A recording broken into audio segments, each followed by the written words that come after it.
Hello everybody and welcome to another Ask Nerida Joy video. And today is a video working with Daniella, who we've already done 3 treatments on her. Today is going to be her 4th treatment.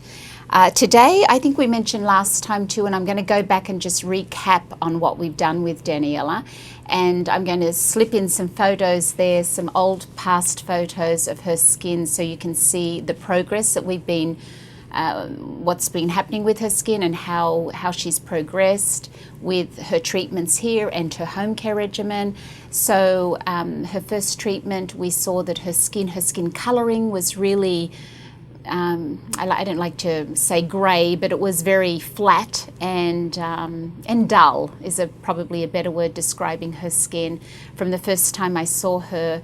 And it was very inflamed and painful and ruddy. She had nodules and painful nodules. She had pustules, and it was, and of course the scarring. So then as we progressed to treatment number 2, we were really cleaned her skin out well, but she was still getting those hormonal monthly spots coming up, those painful nodules. And then treatment number 3, the same thing, just improving the texture. Her pore size is really good, and the coloring of her skin is so great. And if you look at her skin now, just her coloring is so healthy. So she's been feeding that skin a lot of nutrients at home with the flavonoid, and just really improving the texture. Because if you work on strengthening the skin before you go to anything more aggressive like a peel, you're going to get a better result. So we just, her texture's completely different. I mean, she has such pretty skin, and you can see from the past photos of her skin the way her skin was. So this is now, we're heading into month number 4. And today I asked Daniella, when I saw her today, I have not seen her for a month. So the last time I saw her was with all of you at the same time at our last shoot a month ago.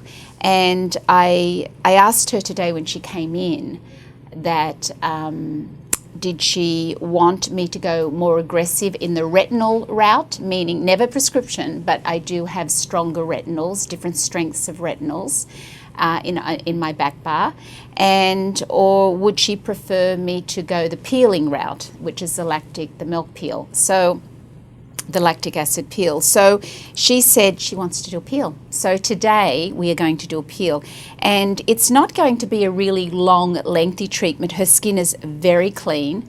She still, as she said, even today when she came in, she's like, I still, get this, as of course, just before a shoot, she said, look what pops up just before our shoot again is this monthly nodule. But her skin, her quality of her skin is just amazing. And I haven't cleansed her, I haven't done anything yet, but it's I know when I first saw Daniella, she was wearing a lot of makeup, and it was she was covering up a lot.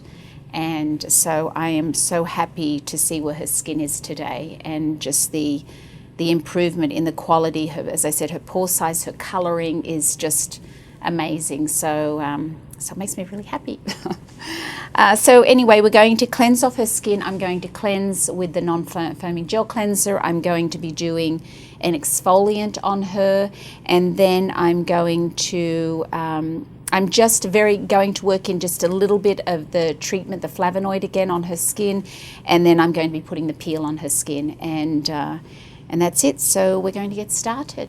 So right now I'm just using the gel cleanser on her skin, and we're cleansing it off, and I'm expecting this makeup, but as I'm working this in, I'm thinking she doesn't even have makeup on, and look how pretty her skin looks. So it's pretty amazing. It's just the texture, and it responds really well to me when I work on it. It bounces back. So I know her levels of her skin are really hydrated. And that's amazing, because when you've got really good, healthy levels in your skin, things heal much quicker, things work much better, her skin absorbs her treatment products, oil can come out when it needs to. I mean, just the quality of her skin is amazing. It's just great. And I'm not even going to be doing any extractions on her at all today. Usually before I do a peel, I need to do extractions, because I want to make sure that the pores are really clean and her skin's really clean, but right now her skin is really clean, and I have not seen her for a month. So you want to make sure the skin is clean before you put the peel on the skin, because once you put the peel on, the skin doesn't breathe. You've got that heavy layer, thick layer on. You don't want to work out with it on, because you don't want your skin, you don't want to be sweating, or you will get pustules and papules underneath that layer of the peel. So we're going to go straight into the peel. Her skin is very, very clean. That also tells me that she's doing a great job with her home care, and that is really important. Okay, so what I'm doing now is I'm just removing the cleanse on Daniella's skin, and I'm back to using my sponges here. So we have the disposable sponges that I sometimes like to use. Sometimes I use just a heavy gauze on the skin that's really soft, just depending on how sensitive the skin is. And sometimes I use towels, just my regular warm towels. So I've cleansed her skin off once. I'm going to put the exfoliating mask on now. Now the exfoliator is the papaya enzyme. It has a buffing effect on that epidermis. It really gets rid of that dryness on top of the skin. It's great for people that tend to get a little bit discolored, and just that surface dryness, it helps to get rid of it. It absorbs it, it eats away at it, and she'll feel a little bit of tingling. It has glycolic, it has lemon peel powder, it has a little bit of chamomile in it, and it's a great exfoliant. So we're going to put that on her skin right now. Now with the exfoliant, depending on how sensitive the skin is, sometimes I like to add a little bit of the healing gel. And the healing gel is a 97% aloe vera gel. So if I'm adding healing gel to the exfoliant, it's going to buffer it back and not make it as aggressive and as strong. So if you have someone whose skin is really sensitive, and a lot of people have really sensitive skin, you want everything you do, you want it to be gentle, so that you can get through everything you need to in a facial and without irritating the skin. Because if you irritate the skin, that will make it tougher to work with later if you wanted to do an alpha hydroxy acid later on in the treatment. So everything you do has a purpose, every step has a purpose, and you first have to take into account what her skin is, what her skin type is. The diagnosing of anybody's skin is very, very important, because if you're not diagnosing someone's skin and you can't diagnose someone's skin correctly, then your steps may not be right for your client. So your diagnosis is very important moving forward on a treatment facial. So we've worked the exfoliator into her skin, and I'm taking it off now, and it's absorbed those dead cells to get rid of that dryness, to better accept anything I put on hereafter. Her skin will be just a little tiny bit tingly, but the quality of Daniella's skin is so different from what it used to be. It's so healthy, it's so pretty, and it's just really beautiful. So we've taken off the exfoliator, and I'm just going to work in a little bit of healing gel. I'm going to work in a little bit of healing gel and a little bit of the flavonoid, and we're going to work that into her skin just for a few minutes. Now Daniella told me that she really loves the healing gel, and I think she told us that last time too. So I'm just working in the Q flavonoid and a little bit of the healing gel, just to feed her skin a little bit before we put that peel on. And just earlier, I had asked, Daniella had told me that she started taking a hair vitamin for her hair. And often these hair vitamins, although they're wonderful, they make hair grow everywhere. So what she said to me was that she's noticing more hair on her face. So hence the moves of sort of going up and getting under that hair really well. So unfortunately, sometimes the hair vitamins do that. They make your eyelashes and your eyebrows and often grow as well, but you can also get it on the sides of the face, which is obviously not where we want hair or any extra hair. So I worked in the flavonoid and the healing gel just for a couple of minutes, and now I'm going to remove it, and then I'm going to be putting on the pre-peel solution. So I will tell a story. I had a client come in to see me recently, and he was a very nice gentleman, and he is in Estee school. He's studying to be an esthetician. And when he came to see me, he said something to me that is prompting me to verbalize what I'm going to say. He said to me that in beauty school, he graduates in August, and what he said to me was, he said, Nerida, every facial I have done on a client that's come into my beauty school, they have complained about the facial. And he said, every one of them. And I said, well, what were they saying about your facial? And he said that they said that he rushed it through. He rushed through the treatment. So maybe instead of the facial being an hour, he was finishing the facial in 45 minutes. So what I said to him, because I'm telling this story, because I know a lot of my fans out there are estheticians from all over the world, and I wanted just to mention it for this fact, is that what I said to him was that what's really important as an esthetician, and for you to do a really good job as an esthetician, you have to be thorough, and you have to make sure that you're doing your steps and you're doing it in a way that you're covering every half inch of that face, and that you're really paying attention to what it is that you're looking at and what it is that you're doing, so that you are being really thorough. And I also said to him that as long as what you're doing makes sense, and for every client, you know, on Daniella's skin, I could do a long facial on her if I wanted to tonight, or I could do a short one. And the peel I'm choosing to do is going to be a short treatment tonight. But, you know, possibly, and what I said to my client is that when you go out there and you graduate beauty school, that when you go out there and you are looking for a job, to know that it's not wrong doing a 45-minute treatment, that's not wrong, as long as you feel that you're being thorough and that you're doing the best you can do in that treatment, that you've analyzed the skin and that you're doing what you need to do in that treatment. That maybe there's the esthetician, the salons out there where they do longer treatments, and there's also ones where they do shorter treatments.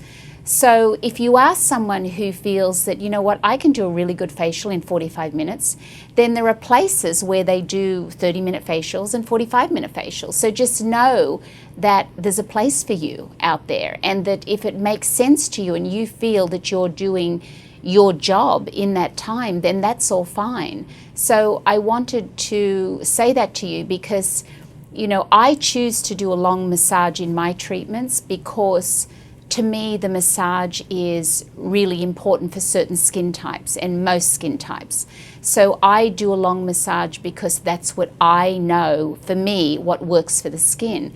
But if you're someone who, you know, you're looking at something else and that you feel you're looking at doing a facial a certain way, and you can do that within 30 minutes or 45 minutes, which this treatment today would only be about a 30-minute treatment if I stop talking, that is, you know, that is all fine too. So I just want to reassure you all that, you know, every client is different, everyone's skin is different, and whether you're, you know, if you're seeing your clients often, they don't have to be longer facials, they can be a shorter facial, and it's just all to say that it's all okay.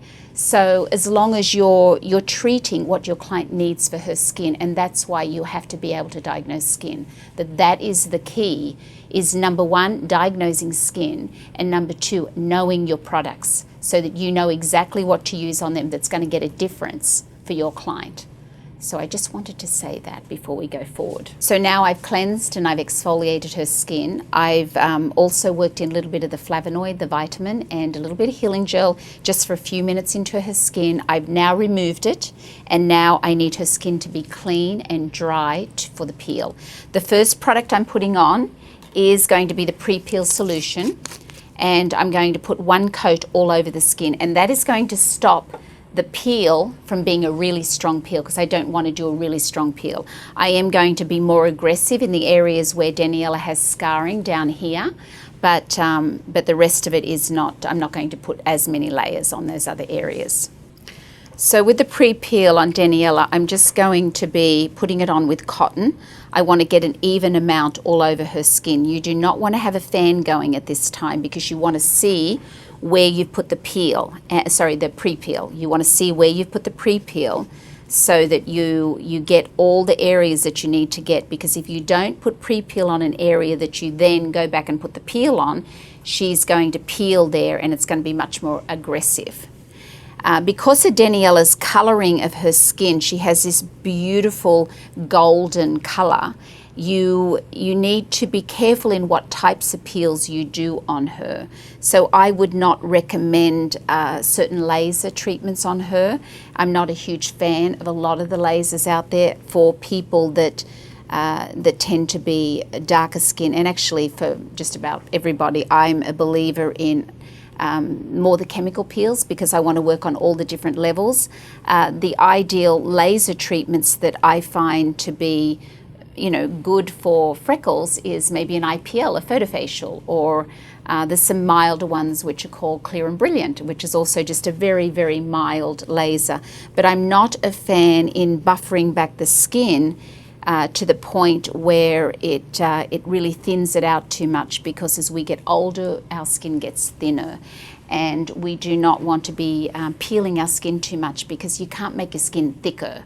So it's really important you want to build those levels underneath, strengthen them with your products, your ingredients that stimulate your fibroblast cells, like your retinols and your alpha hydroxy acids. But you don't want to be peeling back the outer layer too much and too aggressive, or lasering it back too much, because then the skin looks waxy and it doesn't look normal and pretty and natural anymore, because you've gone too deep too quickly. So what's really important is that when you do put the pre-peel on the skin, that you make sure you do really well up around the eye area, because the eye area of the skin is a lot thinner there than it is on the rest of the face, and you don't want to get too close to the eyes, and you certainly don't want to be doing too strong around the eye area either. So now in my very large container here, I have the peeling formula, the Lactic peeling formula. And I'm going to start putting these coats on Daniella's skin. As I said, I'm not going to go too deep on areas where she doesn't need it. I have my little new beauty here that I'm going to... You should not fan while you're putting the peel on. If you want to use a little bit of the fan after you've applied it, that's okay, but you don't want to have a fan blowing the whole time when you actually put it on, because it dries the alcohol. So you just want to use it in between a little bit is okay, but I'm not a big fan of fanning too much anyway. So I'm about to apply the peeling formula. I'm using Q-tips. You want to make sure that you keep your eyes on where you're putting it, and that you're making sure it's not dribbling into the eye area at all. This area that we are putting it on her skin, she doesn't really need a lot of coats here. Her nose, the pores on her nose area are very small, very refined. Her skin looks really pretty, but I am going to put a coat all over. But we are going to be much more aggressive on those cheeks.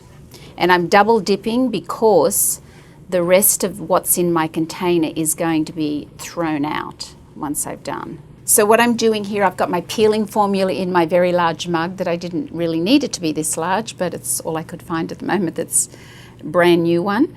And I'm double dipping because what is the rest of what I have in here, the peel will be discarded.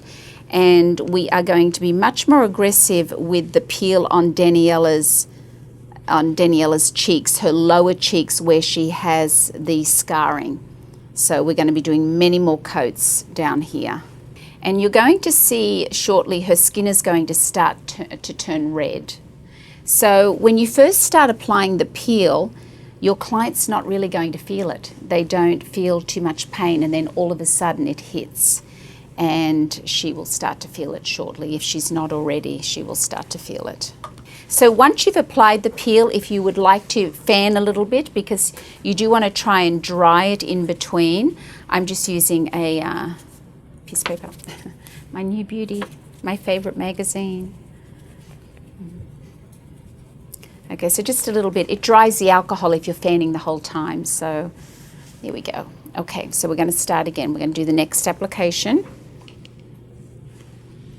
And we want her skin to blanch. It's going to get whitish color. It's going to blanch, and once the skin blanches, that means the skin is saturated and you don't need to do any more. When you are applying the peel, you want to make sure that you are not going directly over the eyes with your applicators, and you want to make sure that your peeling solution too is not too close to her eyes, in case it spills into her eyes, and that would not be good. So I've just, I'm almost done with applying peel number 2 on her skin, peel application number 2. When you do a peel on your client, you will find that they don't peel evenly all at the same time. Even if I put exactly the same amount of coats all over her face, she would not peel evenly, so it wouldn't all just start peeling at one time. The areas of her face that are going to start peeling first are going to be around the mouth. And it gets a little uncomfortable because her skin in about 3 to 4 days is going to start to be very tight and a little bit wrinkly, and then she's going to start peeling. So tomorrow she'll look a little red, a little tanned, looking like she's been snow skiing, and then her skin's going to start to tighten. So it looks a little wrinkly before it starts to peel. So again, my little fan just for a minute. Do not fan while you're applying it. So if you have a fan blowing, you want to turn it around when you're putting on your applications. And you can just do a little bit of a fan. I don't like to do too much because it dries up the alcohol in the product. So this is peel number 3 that we're going to start to apply. We're getting a little bit of blanching here, starting already. Daniella said she's not feeling it, really, the pain of the peel yet. So I've just finished applying application of the peel, the 3rd application of the peel. And so where she's getting a little frosty on that left cheek. And I'm going to do a little bit more up on her forehead, on her high forehead.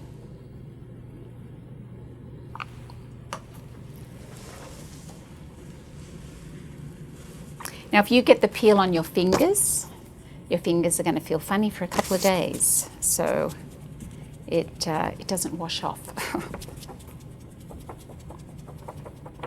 Okay, a little fan in between, not too much. So we're just putting application number 4 on her skin, and I've asked her to tell me when she starts to feel it. She's still not feeling much pain. I might have put a very good coat of that pre-peel on to start with, which will stop it from being too strong. Coat number 5. I'm just waiting for her skin to blanch some more, and then we're going to stop. So her skin is blanching, but it's not as much as I would like. So looking at her skin right now and the way she's blanching, I do plan on doing a few more coats on her still, especially around her jaw area. So we've got coat number 5. I've done a little bit more on her forehead. We're still going everywhere with the peel, not too much, too close up under the eye, but she is blanching. So this here now is coat number 6 that we're putting on.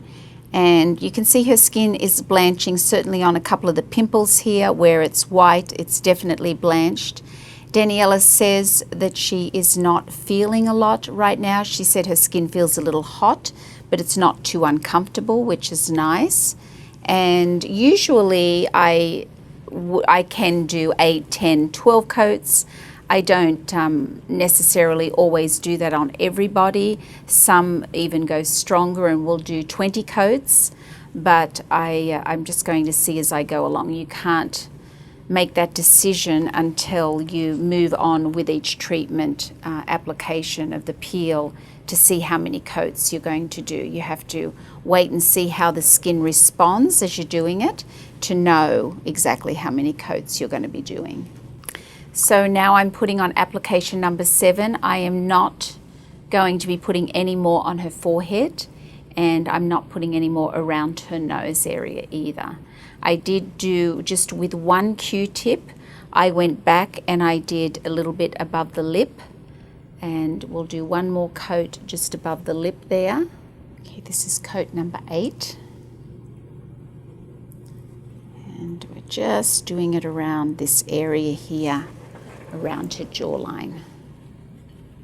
Coat number 9.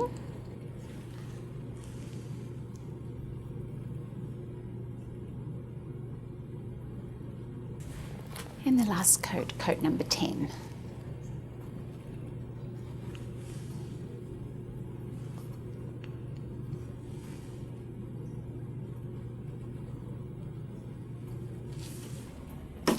Okay, so we've done 10 coats of the peel on Daniella. Her skin has blanched as much as we're going to do. And what we are going to do, I'm just going to fan off just a little bit now that we've already applied it, just for a brief moment. What I'm going to do now is I'm going to remove the very excess of the peel that's on her skin. And it's just that oily film that I'm going to be removing. And then I'm going to be putting on the healing gel, and then she's all done for the evening and she'll go to sleep as is. Now, once I apply the dampened sponges on her face, she's going to feel it's going to sting quite a lot. So the water, once you put water to it, it's going to really sort of pick it up, and it's going to make her skin quite red. But we're going to be putting on the healing gel, and then she'll go to sleep. As is tonight. For the next few days, she's going to be just cleansing her skin with the 1K cleanser and using the healing gel, and that's all she's going to be doing for the next 3 days until she starts to peel a little bit. Once her skin starts to peel a little bit, she has to be very diligent with her sunscreen, and she can start introducing just a very mild amounts of a very light lotion back on her skin once she physically starts to peel, and that's a non-comedogenic, just a very light oil-free lotion.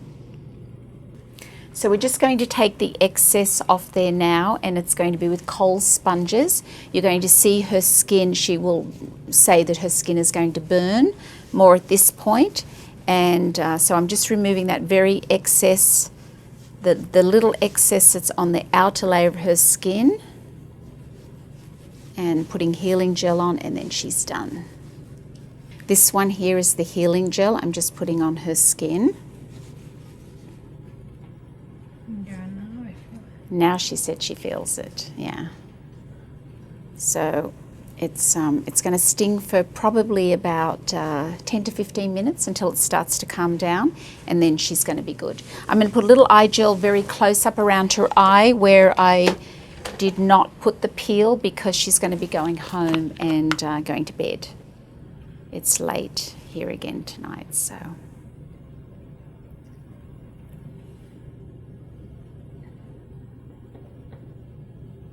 So there we go.